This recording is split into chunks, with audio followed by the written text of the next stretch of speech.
Application কিভাবে করবা, প্রথমে ক্রোম ব্রাউজারে আসবা। দূর থেকেও দেখালে সমস্যা নেই। প্রথমে আমরা এখান থেকে যুবসাথী প্রকল্প অ্যাপ্লাই অনলাইন, ঠিক আছে, বাংলা যুবসাথী এখানে আসতে হবে। এবার এখান থেকে তোমার ডাউনলোড সিস্টেম গাইড, আমাদের কি কি ভাবে ফর্ম ফিল আপ করতে হতে পারে এখান থেকে আমরা দেখবো। আর এটা হচ্ছে চেক, আমার অ্যাপ্লিকেশনটা কোথায় আছে সেটা চেক করা যাবে, চেক স্ট্যাটাস। আমাদের ডকুমেন্টসগুলো যেগুলো আপলোড করতে হবে সেগুলো আমাদের এখানে আছে, যেমন মাধ্যমিকের অ্যাডমিট পিডিএফ আপলোড করতে হবে। জিপিজি বা পিএনজি যদি আপলোড করি তারপরেও কিন্তু হবে না, আমাদের এখান থেকে মাধ্যমিকের অ্যাডমিট পিডিএফ আপলোড করতে হবে। তারপর হচ্ছে মাধ্যমিকের মার্কশিট, যদি মাধ্যমিকের মার্কশিট বা সার্টিফিকেট দুটোর মধ্যে যে কোনো একটা তুমি পিডিএফ আপলোড করবা। এখান থেকে হচ্ছে কেবি 300 কেবি, যদি তোমার কোনো কেবি তুমি ডাউনলোড করার পর ওটা হয়তো 600 কেবি হয়ে যাচ্ছে, 700 কেবি হয়ে যাচ্ছে, কিন্তু তোমার ডাউনলোড মানে আপলোড কিন্তু নেবে না, তখন কি করবা? তখন তুমি এখান থেকে অনলাইন থেকে পিডিএফ কেবি সাইজ এখান থেকে আসবা, এখান থেকে তুমি রিসাইজ করে নেবা, ঠিক আছে। এখানে ক্লিক করে এখান থেকে তুমি সিলেক্ট পিডিএফ করবে, ঠিক আছে। এরকম বেশ কয়েকটা আছে, লিঙ্ক আছে, এখান থেকে ক্লিক করে তুমি পিডিএফ এর সাইজটা কমে নিতে পারবা। তোমাকে 300 কেবির নিচে হতে হবে, ঠিক আছে। এবার এখান থেকে আমাদের আধার কার্ডের পিডিএফ লাগবে, এগুলো কিন্তু সবই ম্যান্ডেটরি, মানে এগুলো লাগবেই, কিন্তু আপলোড করতেই হবে। এখান থেকে ভোটার কার্ড আপলোড করতে হবে পিডিএফ, ব্যাংকের ফার্স্ট পেজ এখান থেকে পিডিএফ আপলোড করতে হবে। এবং এই যে কাস্ট সার্টিফিকেটটা দেখছো, এটা যদি তোমার কাস্ট সার্টিফিকেট একমাত্র এই ওবিসি সার্টিফিকেট বা এসসি বা এসটি সার্টিফিকেট যদি না থাকে তাহলে এটা কিন্তু যদি না থাকে তাহলে আপলোড করতে হবে না। আর যদি তুমি ওখানে অ্যাপ্লিকেশন করার সময় ওবিসিটা উল্লেখ করে দাও বা এসসি এসটি যদি উল্লেখ করে দাও, তাহলে কিন্তু তোমাকে আবার কি করতে হবে, ওই আপলোড কিন্তু তখন করতে হবে, তখন কিন্তু ম্যান্ডেটরি হয়ে যাবে। আর যদি মনে করো যে আমি যদি সিলেক্ট না করো, তখন কিন্তু কোনো ব্যাপার না, আপলোড না করলেও হবে। রিসেন্ট পাসপোর্ট সাইজ ফটো তোমাকে অবশ্যই জিপিজি হতে হবে বা পিএনজি হতে হবে।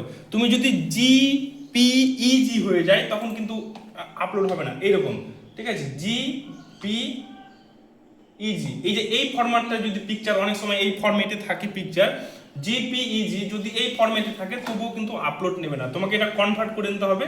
ওইখানে এসে জিপিইজি টু জিপিজি কনভার্ট এখান থেকে করে নিতে হবে, ঠিক আছে। এখান থেকে কনভার্ট করলে এটা হয়ে যাবে। এবার সেম সিগনেচারও, এটা হচ্ছে ম্যাক্সিমাম 50 কেবি, আর এটা সিগনেচারও তোমাকে 50 কেবির মধ্যে হলেই হবে, ঠিক আছে। এটা এবার আমরা অ্যাপ্লিকেশন করার জন্য আমাদের ডকুমেন্টসটা হয়ে গেল, আমরা অ্যাপ্লিকেশনের আগে ডকুমেন্টসগুলো রেডি করে নেবো, আমাদের কি কি ডকুমেন্টস লাগছে। তারপরে আমাদের অ্যাপ্লাই অনলাইন এখানে আসতে হবে। এখান থেকে অ্যাপ্লাই অনলাইন করতে গেলেই আমাদের এখানে একটা অপশন দিয়েছে, তোমার মোবাইল ওটিপি যাবে, তোমার মোবাইল নাম্বারটা বলবা, এমনি এখান থেকে মোবাইল নাম্বার, তোমার মোবাইল নাম্বারটা বলতো 99325932520359। এখানে মোবাইল নাম্বার দেবো, এখান থেকে যে ক্যাপচারটা আছে সেটা আমরা যোগ করে 21 ওটিপি যাবে, এখান থেকে ওটিপিটা দিতে হবে। চলে গেছে ওটাই, 580207 ভেরিফাই পিন। আমরা যখনই ভেরিফাই করবো এখান থেকে একটা আধার নাম্বার দিতে হবে, ঠিক আছে। এখানে প্রথমে আধার নাম্বার লাগবে, আধার নাম্বার দেওয়ার নাম ফার্স্ট নেম তারিকুল ইসলাম। এখান থেকে মোবাইল নাম্বার যেটা অ্যাকাউন্টের সাথে যে মোবাইল নাম্বারটা লিঙ্ক আছে সেই মোবাইল নাম্বারটাই দিতে হবে, ঠিক আছে। আমরা এই মোবাইল নাম্বার একটা দিয়ে দিলাম 520359। এখান থেকে ইমেল আইডি যদি থাকে দিতে হবে, না হলে প্রয়োজন নয়। আমরা মেল ফিমেল সিলেক্ট করতে হবে, এটা কিন্তু মেলের জন্য হবে এবং ফিমেল এবং আদার্স সবাই কিন্তু এখানে অ্যাপ্লাই করতে পারবে। তারপরে এখান থেকে ডেট অফ বার্থটা এজ ক্যালকুলেশন কোথায় থেকে হবে, 1/4/2026 থেকে এজ ক্যালকুলেশন হবে। এখান থেকে ডেট অফ বার্থটা সিলেক্ট করতে হবে, আমরা একটা যে কোনো ডেট অফ বার্থটা সিলেক্ট করছি 2000 জানুয়ারি 1। এখান থেকে টোটাল 26 বছর এখান থেকে চলে আসলো। এখান থেকে বাবার নাম সাদিকুল ইসলাম, সাফিকুল ইসলাম, নাম বলো তো, রমেজা বিবি। এবার এখান থেকে আমরা এই যে ক্যাটাগরি, যদি এসসি এসটি বা ওবিসি যদি আমরা সিলেক্ট করি তাহলে কিন্তু আমাদের ওটা আপলোড দিতে হবে, এটা মাথায় রেখে এটা সিলেক্ট করতে হবে। যদি আমরা ম্যারিড হই তাহলে এখানে সিলেক্ট করতে হবে। হাউস নাম্বার আমরা এখান থেকে যে কোনো দিয়ে দিলাম, Patikula, village Patikula, post office Koklamari, Sylhet Malda, এখান থেকে রতুয়া 2 সিলেক্ট করবা, এখান থেকে রতুয়া সিলেক্ট করবা, গ্রাম পঞ্চায়েত পীরগঞ্জ সিলেক্ট করবা, পিন নাম্বার দিয়ে দিবা, একটা পিন নাম্বার দিয়ে দিলাম। এখান থেকে তোমার মাধ্যমিকে রোল নাম্বার কত ছিল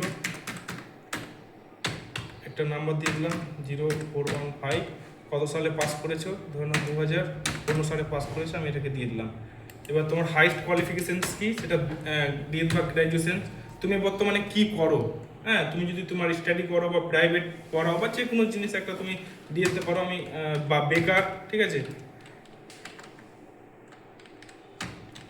প্রাইভেট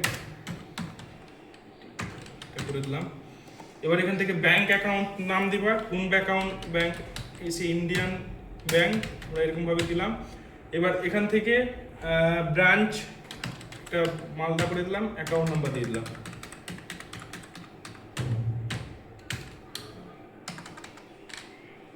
MAHB আমরা যে কোনো একটা আইএফসি কোড শুধুমাত্র এটাকে দেখানোর জন্য আমরা এটা ফিল আপ করছি, ঠিক আছে।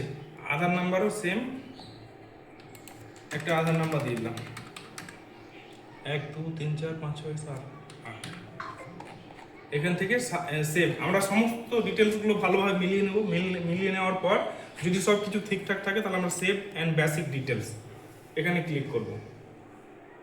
এখানে হয়ে গেলেই এই দেখো আমাদের ডকুমেন্টসগুলো সাবমিট করতে হবে, ঠিক আছে। ডকুমেন্টসগুলো আমরা প্রথমে ধরো নাম মাধ্যমিকের অ্যাডমিট দিলাম। এখান থেকে চয়েস, আমরা এখান থেকে যে এটা আছে আমাদের কি বলে পিডিএফটা থাকবে, সেই পিডিএফটা আমরা এখান থেকে সিলেক্ট করে এখান থেকে ওপেন করলে এটাকে সেভ ডকুমেন্টস করলে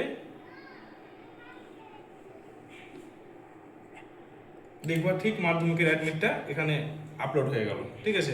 আমরা যদি এবার মাধ্যমিকের মার্কশিট বা সার্টিফিকেট আপলোড করব তাহলে এখানে ক্লিক করে আমরা এটা সিলেক্ট করব। এখান থেকে আবার আমরা সেম একটা করে দিলাম, আপলোড করে দিলাম। এবার এখান থেকে সেভে ক্লিক করে দিলাম।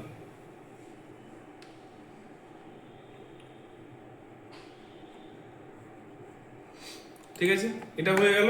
এবার বাকিগুলো সেম একই রকম করে আমরা ধরে নাও যদি ফটো আপলোড করি, সেম আমরা এখান থেকে রিসেন্ট পাসপোর্ট সাইজ ফটো, আমরা এটা ফটো যে কোনো একটা ফটো নিলাম, এখান থেকে ওপেন করে সেভে করে দিলাম, ফটো আমার আপলোড হয়ে গেল। আমরা যদি সিগনেচার আপলোড করি সেম একই রকম করে এইভাবে পুরো ডকুমেন্টস আপলোড করতে হবে। আপলোড করার পর রেডি টু সাবমিট, তারপরে আমাদের এখানে ফাইনাল সাবমিট করলে আমাদের একটা ফর্ম বেরিয়ে যাবে, বাস আমাদের যুবশ্রী অ্যাপ্লিকেশনস কমপ্লিট। যুবশ্রী না সাথী।